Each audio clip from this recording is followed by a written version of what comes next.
Ndabasuhuje abakomeje kudutega amatwi mbahaye ikaze mu kiganiro cyacu muri aka kanya.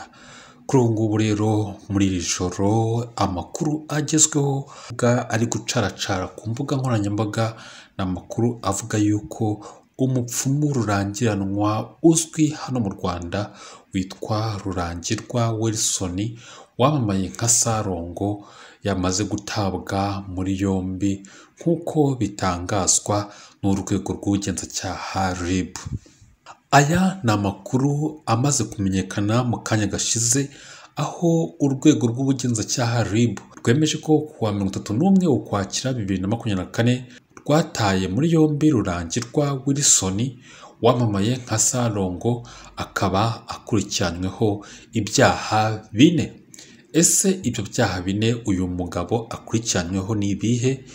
Umuvugizi wa RIB Dr Murangira Thierry akaba yatangaje ko yafashwe nyuma y'iperereza rimaze iminsi rimukorwaho, akaba akurikiranyweho ibyaha birimo: icya mbere, icyaha cyo kwihesha ikintu cy'undi hakoreshejwe uburiganya; icya kabiri, icyaha cy'iyezandonke; icya gatatu, icyaha cyo gukoresha inyandiko mpimbano; icya kane, icyaha cyo kwiyitirira urwego rw'umwuga, impamyabushobozi, impamyabumenyi cyangwa ubushobozi buhabwa umuntu wujuje ibyangombwa.